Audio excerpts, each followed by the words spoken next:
तो hello guys, welcome back to another video of study with me. So guys, इस video में बात करने वाले हैं यार, सीएस प्रोफेशन अगर हम ओल्ड सिलेबस से न्यू सिलेबस में स्विच ओवर करते हैं, मतलब हम 2022 का सिलेबस हम देना चाहते हैं एग्जाम में, तो क्या क्वेश्चन स्टूडेंट के माइंड में आता है कि हमने अगर एक मॉड्यूल क्रैक कर लिया तो हमें फिर से वो मॉड्यूल देना पड़ेगा। और सीएस प्रोफेशन ओल्ड में तो सिर्फ 3 ही मॉड्यूल है और न्यू वाले में तो 2 है। तो इसका मतलब क्या है कि हमने अगर एक क्लियर कर लिया तो दूसरा वाला नहीं देना पड़ेगा। तो बहुत सारे क्वेश्चन है आप लोगों के माइंड में। तो ईच एंड एवरीथिंग हम बात करने वाले हैं इस वीडियो में। तो भाई इसलिए कह रहा हूँ, चैनल सब्सक्राइब नहीं किया तो कर दो, बिकॉज ऐसी इन्फॉर्मेटिव वीडियोस लाता रहता हूँ आप लोगों के चैनल पे। इसको ध्यान से सुनना, ईच एंड एवरीथिंग बात करने वाले हैं। देखो, ये क्या है आपके पास, मैंने दे रखा है। देखो यहाँ पे क्या, मैं आईसीएसआई की ऑफिशियल खोल रखा है। तो क्या लिख रखा है, FAQ on the switch over scheme for professional 17 to new. ठीक है, तो क्या क्वेश्चन आ सकते हैं आपके माइंड में, मतलब जो आपके क्वेश्चन रहेंगे ना माइंड में वो तो इसमें कवर है, और जो आपके माइंड में नहीं आते ना वो भी कवर्ड है। तो सारी बातें करने वाले हैं इस वीडियो में। देखो भाई, तो पहले ईच एंड एवरीथिंग बात करते हैं। देखो गाइस, क्या होने वाला है, तो क्या लिख रहा है। पहला क्वेश्चन आता है आपके दिमाग में कि which are the effective dates of implementation of new syllabus 2017। देखो क्या लिख रखा है, स्टेज है हमारी profession new syllabus, effective date first second 2023। मतलब अभी आप क्या कर सकते हैं, स्विच ओवर कर सकते हैं। आपके जो आप अपने पोर्टल पे जाके, स्मार्ट पोर्टल पे जाके आप डेफिनेटली स्विच ओवर कर सकते हैं। Which are the paper covered under new syllabus. ठीक है, आपको तो पता ही है, तीन दो ग्रुप है हमारे। ठीक है, दो ओपन बुक सब्जेक्ट है, ये नहीं बता रहा मैं, आप पढ़ लेना यहाँ से। अब जो क्या लिख रखा है, what which is the last session of examination for appearing professional old syllabus. अगर आप ओल्ड सिलेबस में लास्ट कौन सा थे, वो December 24 है। ठीक है, तो लास्ट सिलेबस क्या है आपका, लास्ट जो ओल्ड सिलेबस में एग्जाम होगा December 24 will be the last attempt. June 24, December 24, दो अटेम्प्ट बचे हैं आपके पास। और एग्जीक्यूटिव वाले का June 24 लास्ट है। तो क्या रहेगा, which is the first session. First session क्या होगा हमारा, देखो क्या लिख रखा है, June 24, मतलब नेक्स्ट होने वाला है ना, न्यू सिलेबस का पहला एग्जाम होगा June 24 में। अब देखो क्वेश्चन क्या आता है, question number 5। I am presently under 217 old syllabus of profession, am I eligible to switch over. जो ओल्ड सिलेबस में, क्या वो न्यू सिलेबस में स्विच ओवर हो सकते हैं, तो बिल्कुल हो सकते हैं, यहाँ से हो सकते हैं। देखो इस स्मैश पोर्टल पे जाके आप अपना स्विच ओवर कर सकते हैं। लिंक ये दे रखी है, जिसको पढ़ना हो यहाँ पे लिंक पे क्लिक करना, स्विच ओवर कर लेना। बड़ा इजी स्टेप है, दे रखे हैं कुछ स्टेप्स, इजी स्टेप्स हैं, डायरेक्टली डेफिनेटली आप स्विच ओवर कर सकते हैं। अधु क्या लिख रखा है, is it true that all the students of profession who are 2022 new syllabus including those switch over to new syllabus are required to successfully complete online pre exam test to become eligible for appearing the main examination। तो क्या कह रहा है, क्या आपको pre examination देना जरूरी है। तो क्या लिख रहा है इसमें, students who have registered under new syllabus shall be required to successfully pre test. उनको प्री टेस्ट देना पड़ेगा। स्टूडेंट जो ओल्ड सिलेबस से न्यू सिलेबस में आ रहे हैं, क्या लिख रहा है देखो, शैल आल्सो बी रिक्वायर्ड, उनको भी देना है test to become eligible for enrolling the main examination. अगर आपने ओल्ड में प्री एग्जामिनेशन दी है तो आपको न्यू में फिर से देना है। ठीक है, क्या लिख रहा है देखो, उनको भी देना पड़ेगा pre exam. Please let me know the details of corresponding paper wise examination. हाँ देखो, ये सबसे बड़ा क्वेश्चन आता है भाई कि हमने कोई सब्जेक्ट अगर क्लियर कर लिया तो न्यू सिलेबस फिर से देना है। तो देखो बता दे रहा हूँ, एग्जामेशन का मतलब यहाँ पे ये नहीं कि आपको 60+ आ रहा है, नहीं। एग्जामेशन मतलब है कि एग्जाम है आपके सब्जेक्ट की। अगर आपने ये वाले क्लियर कर लिए तो आपको ये वाले सब्जेक्ट फिर से नहीं देने हैं। देखो, अगर आपने गवर्नेंस मॉड्यूल 1 ओल्ड सिलेबस में कर लिया तो आपको ईएसजी नहीं देना है। अगर आपका ईएससी क्लियर है ना, अगर आपका गवर्नेंस क्लियर है तो आपको ईएससी नहीं देना है। अगर आपका ड्राफ्टिंग क्लियर है मॉड्यूल 1 में तो आपको ड्राफ्टिंग नहीं देना है न्यू सिलेबस में। मॉड्यूल 2 में देखो, अगर आपको ऑडिट कंप्लीट है तो आपको ऑडिट वाला पेपर नहीं देना है। अगर आपका सीआरआई एग्जाम है, मतलब आप पास कर चुके हो, तो आपको सीआरआई फिर से नहीं देना है। और आपने आरसीडी क्लियर कर रखा तो इसकी कोई एग्जामेशन नहीं, क्योंकि आरसीडी ये सब्जेक्ट तो है ही नहीं ना न्यू सिलेबस में। मतलब थर्ड का देखो, अगर आपने corporate funding and listing exam clear कर चुके हो तो देखो ये जो सबसे इंपॉर्टेंट है, strategic management and corporate finance, ये आपको नहीं देना है। अब पता है एमसीएस अगर ने दिया तो आपके पास कोई एग्जामेशन नहीं, क्योंकि एमसीएस में एग्जामेशन ही नहीं है, एग्जामेशन वाला पेपर है ही नहीं है एमसीएस में। एमसीएस वाला पेपर नहीं है न्यू सिलेबस में। अब देखो, मेरी क्या राय रहेगी, मैं आप लोगों को एक सेपरेट वीडियो बना के बताऊंगा, लेकिन अभी मैं पूरा बता दे रहा हूँ जो कि आपके माइंड में एफएक्यूज है ना, जितने भी आपके माइंड में क्वेश्चन है वो पूरे डिस्कस करने वाले हैं। इसलिए कह रहा हूँ, चैनल सब्सक्राइब नहीं किया तो कर दो, बिकॉज सारी इंपॉर्टेंट वीडियोस आप लोगों के लिए ही है। ठीक है, अब ये देखो, अगर आपने बैंकिंग लॉ एंड प्रैक्टिस दे चुके हैं तो आपको बैंकिंग वाला इंश्योरेंस नहीं देना है पेपर। ठीक है, इंश्योरेंस तो दे चुके हो तो आपको बैंकिंग इंश्योरेंस नहीं देना है। जिसने आईपीआर दे रखा ओपन बुक में उनको आईपीआर नहीं देना है। जिन्होंने फॉरेंसिक ऑडिट क्लियर कर रखा है उनको ये फॉरेंसिक ऑडिट वाला पेपर नहीं देना है। अगर आपने डीटी लिया था तो उनका एग्जामेशन नहीं होगा, डायरेक्ट टैक्स तो है ही नहीं ना न्यू सिलेबस में। लेबर लॉ क्लियर कर चुके हो, सिंपल सी बात है, अगर आपने ओपन बुक क्रैक कर रखा है मॉड्यूल 3 में, ये तो आपको ये वाले सब्जेक्ट नहीं देने। सिंपल एज दैट, जिसने ऑप्शन लिया होगा ना मॉड्यूल 3 में ओल्ड सिलेबस में, उनको ये वाले सब्जेक्ट एग्जाम नहीं देना है। और आपने ये लिए थे तो ठीक है, सिंपल एज दैट। अब देखो ये लिख रखा है, वैल्यूएशन एंड बिजनेस मॉडलिंग, इसलिए एग्जामेशन नहीं है। इंसॉल्वेंसी लॉ एंड प्रैक्टिस, अगर आपने इंसॉल्वेंसी लॉ एंड प्रैक्टिस दिया था जो कि मैंने लिया था तो मैं तो पास कर चुका हूँ, तो मुझे फिर से आईबीसी देने की जरूरत नहीं है।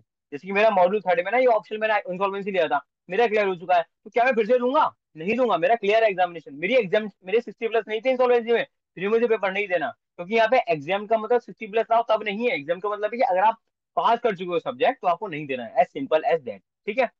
अब आता है कि I had registered in professional programme under old syllabus and the institute has issued study material for old syllabus, कह रहा है कि उसके पास ओल्ड सिलेबस के स्टडी मटेरियल है। Please clarify if the institute will be issuing the study material pertaining to new syllabus. अब बताओ, कोई स्टूडेंट ओल्ड सिलेबस में था, अब वो न्यू सिलेबस में आना चाह रहा है, उसके पास ओल्ड सिलेबस का स्टडी मटेरियल है, तो क्या इंस्टीट्यूट हमें फिर से नया स्टडी मटेरियल देगी जो 2022 के सिलेबस का है न्यू प्रोफेशन वालों का?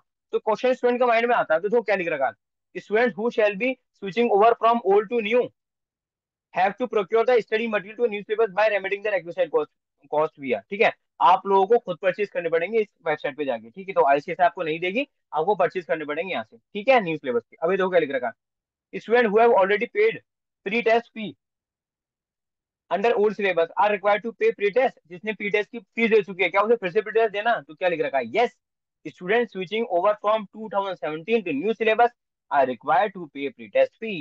प्रोसेस यहाँ पे दे रखा है, तो जिसने प्री टेस्ट की फीस दे चुकी है उसको फिर से देना, थोड़ा बहुत नुकसान है, पैसा आपका लॉस होगा, न्यू सिलेबस में जा रहे हो तो, अदरवाइज ऐसी कोई दिक्कत नहीं आएगी।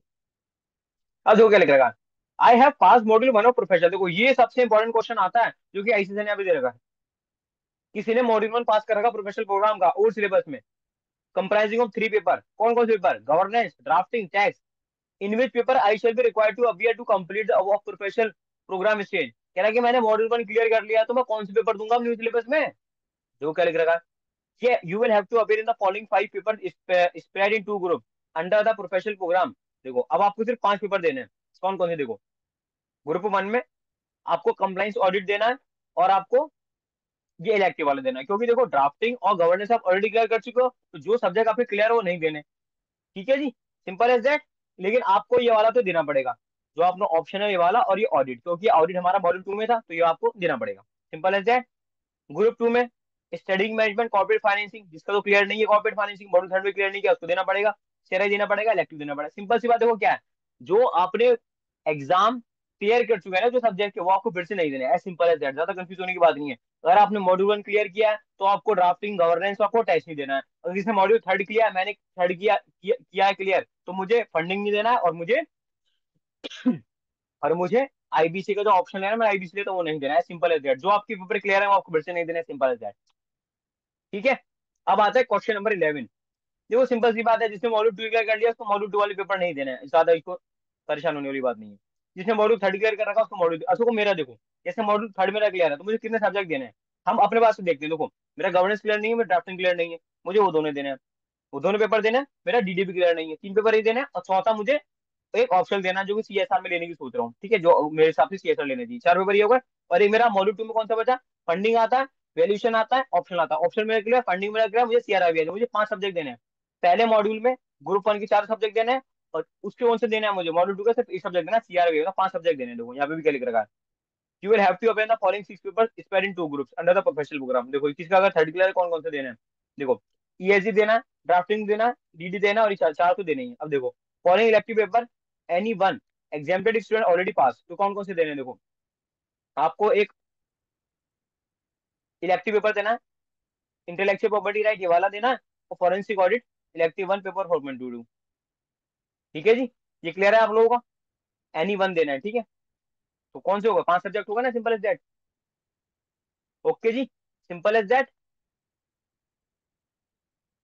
जो आपको ऑप्शन होगा वो ले लोगे आप, और ये वाला देख सकते हैं कि इसमें आपको कौन से पेपर देना है, जिसका एग्जाम है वो वाला आपको पेपर नहीं देना है। ठीक है, यहाँ पे आप सीआरआई भी दोगे और एक इलेक्टिव दोगे, any one opted by the student, ठीक है, जो भी आप ऑप्ट करोगे। अब आता है नेक्स्ट आपका, I have pass module one and two. ठीक है, जो पेपर आपने क्लियर कर रखे हैं वो आपको नहीं देना, सिंपल एज दैट। ठीक है जी। अब आते हैं नीचे हम, जिस पे बात नहीं करते हैं, क्योंकि जो मॉड्यूल वन थर्ड दे दिया है सब, मैं सबकी सिचुएशन दे रखी है यहाँ पे, आप पीडीएफ का ये आप देख लेना, यहाँ पे आप सिंपल आपको मिल जाएगा। ठीक है, मैं इसको टेलीग्राम ग्रुप पे भी डाल दूंगा अपने, या व्हाट्सएप पे भी डाल दूंगा, आप ऐड हो जाना, मैं लिंक डाल दूंगा, और कह सकते हैं पीडीएफ भी डाल दूंगा मैं पूरा। ठीक है जी, टेंशन वाली बात नहीं है, ये पूरा दे रखा है, जिसने अपने क्लियर कर लिया एग्जामिनेशन आप देखते जाओ, जिसको भी आप कैटेगरी में आ रहे हो वो देखते जाओ। ठीक है जी, ये पूरा दे रखा है। तो गाइस ये सब पूरा आप लोगों के लिए दे रखे हैं, आपके क्यूएनए। ठीक है, मतलब सिंपल सी बात इतनी है, जिसने प्री टेस्ट दे दिया है उसको फिर से देना पड़ेगा, फीस देनी पड़ेगी, ठीक है, ये हो गया। सेकंड पॉइंट, जिसने अगर वो वाले पेपर क्लियर कर रखे हैं मॉड्यूल 1 में, मॉड्यूल 3 में, मॉड्यूल 2 में, तो वो वाले पेपर आपको फिर से नहीं देने in the new syllabus, simple as that. अगर आपने स्टडी मटेरियल परचेज नहीं किया तो करना पड़ेगा, क्योंकि दे रखा आपको आईसी से नहीं देगा फिर से, as simple as it, simple सी आपको क्वेश्चन आंसर दे रखे हैं। अब वो बात आती है कि भाई जो बड़ी बात ये आती है ना कि हमने पेपर क्लियर कर रहे हैं, हमें फिर से देने पड़ेंगे।